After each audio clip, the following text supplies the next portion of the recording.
हाँ, जब मैं पहला इंटरव्यू दिया था आयोग में पिछली बार 2021 में, तो पहला था तो थोड़ा डर था। मुझे लगता है कि अगर मेरा सिलेक्शन नहीं भी होगा तो भी वो जो मैंने सीखा है वो मेरे लिए ज़्यादा महत्वपूर्ण है। दृष्टि संस्थान रहने, खाने और कोचिंग और लाइब्रेरी की व्यवस्था देता है निःशुल्क। ज़्यादातर प्री में रिपीटेड क्वेश्चन मिल जाते हैं, तो ज़्यादा लिखने की ज़रूरत नहीं होती, बस की पॉइंट को लिखना होता है। हेलो दोस्तों, नमस्कार। मेरा नाम है विभांशु। स्वागत है आप सभी का हमारे एक और नए वीडियो में। दोस्तों, आज हमारे साथ यूपी पीसीएस 2022 में सिलेक्टेड लोकेश कुमार सर हैं। सर का सिलेक्शन नायब तहसीलदार की पोस्ट पर हुआ है। तो चलिए आज के इस वीडियो में जानेंगे इनकी क्या रणनीति रही, क्या स्ट्रेटजी रही, कहाँ से अपनी तैयारी करते थे, सब कुछ आज के इस वीडियो में कवर करेंगे। बस आप लोग वीडियो में अंत तक बने रहिएगा। सर, हमारे व्यूअर्स जो वीडियो देख रहे हैं, हमारी तरफ से आपको बहुत बहुत बधाई। Thank you very much. Sir, हम जानना चाहेंगे कि आपका बचपन से लेकर अभी तक का पढ़ाई का बैकग्राउंड क्या रहा सर? सर, मैंने साइंस स्ट्रीम से 12th पास किया है। उसके बाद मैंने बीटेक किया है राजकीय इंजीनियरिंग कॉलेज आजमगढ़ से 2016 में। उसके बाद से ही मैं सिविल सर्विसेज की प्रिपरेशन कर रहा हूँ और 2016 में ही मैं दिल्ली में आया हूँ। मैंने दृष्टि संस्थान से कोचिंग ली है। तो कोचिंग आप कब से मतलब ज्वाइन किए थे कोचिंग से? सर, मैंने 2017 में कोचिंग ज्वाइन की थी और 2019 में मेरी कोचिंग कंप्लीट हुई फरवरी में। उसके बाद से लगभग सेल्फ स्टडी चल रही है। तो मीडियम क्या रहा तैयारी का, और आपने पीसीएस के लिए कितने अटेम्प्ट दिए? मेरा मीडियम हिंदी है और ये मेरा 5वां अटैम्प्ट था ओवरऑल, और चौथा मेंस और दूसरा इंटरव्यू था। इसके पहले क्या चीज़ें हुई थी उसके बारे में सर? सर, इससे पहले मेंस में मैं समस्या आ रही थी, 2 बार मेरा मेंस नहीं हुआ था, तो मैंने उसमें रणनीति बदली और तीसरी बार मैंने इंटरव्यू दिया। तीसरा मेंस में मैंने इंटरव्यू दिया और इस बार मैं फाइनली सेलेक्ट हुआ हूँ। तो आपकी क्या रणनीति रही, मतलब क्या बदलाव आपने किए थोड़े बहुत? क्योंकि कहीं ना कहीं जब फेलियर का सामना करना पड़ता है तो आपने एनालिसिस किया होगा, तो आपने मतलब कहाँ पर क्या कमियां रही की इसके लिए? सर, पहली बार जब 2019 में मैंने मेंस दिया था तो मैं केवल जो शब्द सीमा है उस पर ही मैंने ध्यान दिया। 125 शब्द में लिखना था तो मैंने उतने ही शब्द यूज किए। उसके बाद 20 में मुझे लगा कि शायद शब्द सीमा कम है, तो मैंने कॉपी भरने की कोशिश की तो नंबर और भी कम हो गए। 2021 में मैंने ध्यान दिया कि कंटेंट अच्छा होना चाहिए और लिखा होना चाहिए पॉइंट वाइज, तो मैंने पॉइंट वाइज लिखा।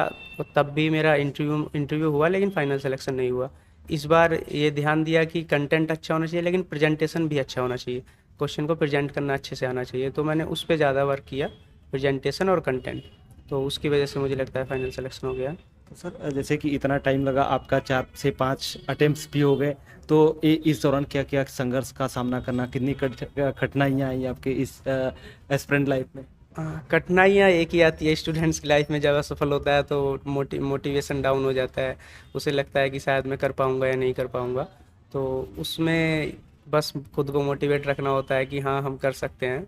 और अपनी जो भी समस्याएं हैं उन्हें ध्यान में रखना होता है कि हम किन किन कमियों की वजह से सिलेक्शन नहीं पा रहे हैं। अच्छा सर, ऐसा कहीं बीच में आपको नहीं लगा कि मतलब हम गलत सेक्टर में आ गए हैं, किसी दूसरी जगह पे हमें जाना चाहिए था, कोई और चीज़ करना चाहिए था सिविल के अलावा? हाँ, ये तो मैंने कभी नहीं सोचा, क्योंकि मुझे लगता है कि सिलेक्शन ठीक है, आपको एक आर्थिक स्टेबिलिटी दे देता है, सामाजिक स्थिति भी बेहतर कर देता है, परंतु जो हम सीखते हैं उस संघर्ष के दौरान, जैसे मैंने पिछले 6 सालों में जो कुछ सीखा है उसने मेरा चरित्र, मेरा व्यक्तित्व बदल दिया है। तो मुझे लगता है कि अगर मेरा सिलेक्शन नहीं भी होगा तो भी वो जो मैंने सीखा है वो मेरे लिए ज़्यादा महत्वपूर्ण है। तो मुझे इस बात का कभी अफसोस नहीं होता कि सिलेक्शन नहीं हुआ है। आपका होम डिस्ट्रिक्ट क्या पड़ता है? मैं अमरोहा उत्तर प्रदेश से हूँ। अच्छा, तो आप अभी दिल्ली में कब से रह रहे हैं सर? मैं 2016 में ही दिल्ली में आया था, तब से ही मैं यहीं पे रह रहा हूँ। अच्छा, ये अभी जैसे कि कोचिंग ख़त्म होने के बाद तो आप, जैसे कि अभी हम लोग जहाँ पर मुलाकात हमारी हो रही है, ये मतलब दृष्टि का कुछ क्या प्रोग्राम है यहाँ पर? ये दृष्टि का एक अस्मिता प्रोग्राम है जिसमें 2 साल के लिए दृष्टि संस्थान रहने, खाने और कोचिंग और लाइब्रेरी की व्यवस्था देता है निःशुल्क। तो उसमें मैं सेलेक्ट हुआ हूँ और मैं पिछले 1 साल से लगभग इसी में रह रहा हूँ। तो हम इसके बारे में थोड़ा डिटेल में जानना चाहें, क्योंकि बहुत सारे वीडियो, हमने एक वीडियो किया था पिछली बार, तो उस पर कमेंट्स आ रहे थे कि कैसे एडमिशन लेना होता है, क्या प्रोसेस होता है, क्या कौन से एग्ज़ाम देने होते हैं। इसमें पहला तो जो यूपी पीसीएस मेंस दिए हैं या यूपीएससी मेंस दिए हैं वही एलिजिबल होते हैं, उनका प्री लिया जाता है और मेंस लिया जाता है। उसके बाद जो सेलेक्ट होते हैं उनका इंटरव्यू लिया जाता है, तब फाइनल सिलेक्शन किया जाता है। और पिछली बार जो पहला बैच है उसमें 31 लोगों को सिलेक्ट किया गया था और उन्हें 2 साल के लिए निःशुल्क सुविधाएं दी गई हैं, ताकि वो जो आर्थिक स्थिति है उनकी वो उसमें बाधा ना आए और प्रॉपर गाइडेंस मिल सके। तो सर जैसे कि लाइब्रेरी ही पढ़ने को मिलता है या फिर रहने का रूम वगैरह सब प्रॉपर प्रोवाइड कराया हाँ, जाता रहने के लिए रूम है और उसमें खाने की व्यवस्था पीजी जैसा होता है वैसा है, और लाइब्रेरी है, और अगर आपको किसी भी मटेरियल की ज़रूरत है या क्लासेस की ज़रूरत है वो भी फ्री ही दी जाती है। है? यानी कि ना तो आपको खाने का देना है ना तो लाइब्रेरी वगैरह कुछ भी चार्ज नहीं देना हाँ, है। कुछ भी चार्ज नहीं देना है। तो सर अब हम जानना चाहेंगे कि आपकी प्री की रणनीति क्या होती थी, क्योंकि आपने कई बार मेंस लिखा है तो प्री आपने कई बार क्वालिफाई किया है, तो प्री के लिए आप क्या रणनीति अपनाते थे कि आपको प्री में कोई दिक्कत नहीं आती थी? पहला तो मैं दृष्टि से कोचिंग किया था, तो जो मेरे क्लास नोट्स हैं मैं वही पढ़ता था।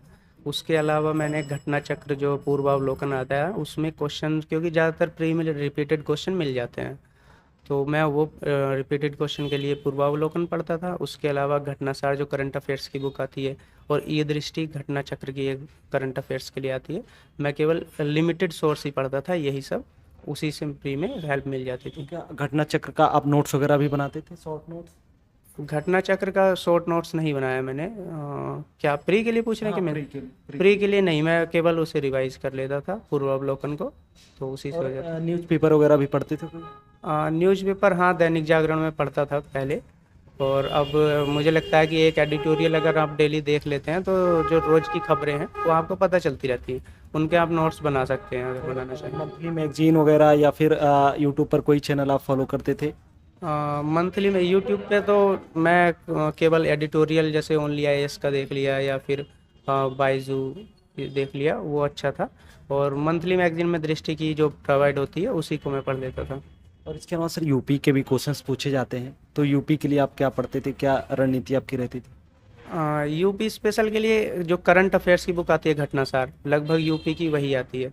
और धीरे धीरे जब मैंने मेंस दिए तो मेंस में यूपी के लिए पढ़ना होता था, तो लगभग वो रिवाइज हो गया था, जो स्टैटिक इन्फॉर्मेशन थी करंट वाली घटनासार से हो जाती थी।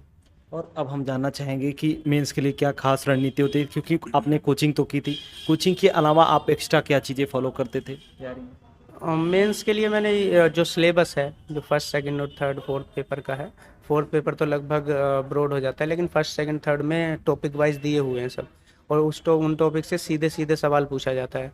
तो मैंने वो टॉपिक उठा के उन पे नोट्स बनाए थे, जो भी टॉपिक उन पे लिखे होते हैं, और उसका करंट अफेयर से ऐड किया था। करंट में जो जो फैक्ट हैं वो मैंने उस टॉपिक के हिसाब से लिख लिए थे। तो जब भी आंसर लिखना था, सीधे सीधे क्वेश्चन आने ही हैं मेंस में, और ज़्यादातर क्वेश्चन लगभग 20 में से 14-15 क्वेश्चन तो एक्सपेक्टेड वही आते हैं जो टॉपिक चल रहे होते हैं, जो पिछली बार नहीं आया वो इस बार आ जाएगा, ऐसे करके। तो उन पे मैं नोट्स बना लेता था करंट अफेयर्स पे, और वो ऐड कर देता था मैं बेसिक में, जो बेसिक इन्फॉर्मेशन मेरे पास होती थी।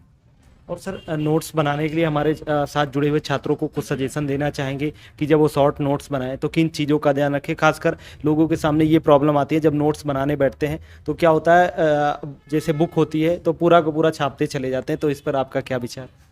पूरा तो नहीं छापना चाहिए, मुझे लगता है कि नोट्स बनाते समय जैसे करंट अफेयर्स ऐड करना है, या फिर जो भी बेसिक के नोट्स बनाने हैं, तो उतने ही बनाइए जो आप लिख सकते हैं।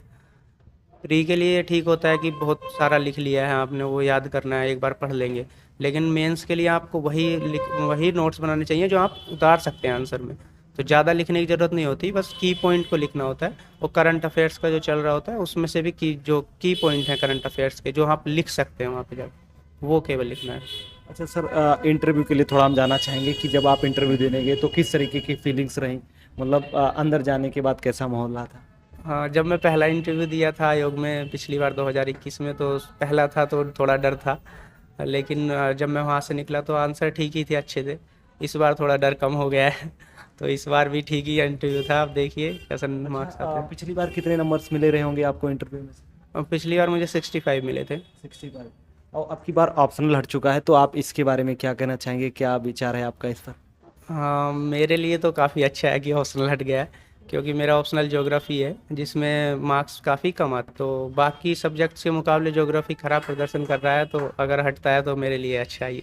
सर हमारे साथ बहुत सारे छात्र जुड़े हुए हैं, तो उनके लिए आपका कोई सजेशन, कोई सुझाव रहेगा? सुझाव मुझे लगता है कि पढ़ते रहिए, रिवाइज करते रहिए चीज़ों को, और अगर आप कंटिन्यूटी बना के रखेंगे तो सफलता ज़रूर मिलेगी, भले ही वो लेट मिले। और यूपीपीसीएस, और मुझे लगता है कि इस तैयारी में सिविल सर्विसेज में नौकरी ठीक है, अच्छा है कि नौकरी लगनी चाहिए, मेहनत करते हैं, लेकिन जो व्यक्तित्व का विकास होता है वो बहुत ज़रूरी है। और तैयारी के दौरान जब आप एक अच्छा व्यक्तित्व बन के जाएंगे तो कहीं ना कहीं समाज में एक अच्छा काम करेंगे जाके। तो मुझे बस यही मैं कहना चाहूँगा कि तैयारी अच्छी रखिए और खुद के चरित्र को विकसित करने में इस तैयारी का सहयोग दीजिए। Okay, thank you so much sir बात करने के लिए। आपने बहुत ही अपना कीमती समय दिया। आप लाइब्रेरी से यहाँ नीचे आए हैं बात करने के लिए, इसके लिए आपका बहुत बहुत धन्यवाद और भविष्य की आपको बहुत सारी शुभकामनाएं। Thank you, thank you. तो दोस्तों, आप लोग को आज का वीडियो कैसा लगा कमेंट करके जरूर बताना। यदि आप लोग का कोई सजेशन सुझाव होता है तो वो भी आप हमारे कमेंट बॉक्स में कमेंट करके बता सकते हैं। तो चलिए फिर मिलते हैं अपनी किसी नेक्स्ट वीडियो में, तब तक के लिए जय हिंद, वंदे मातरम।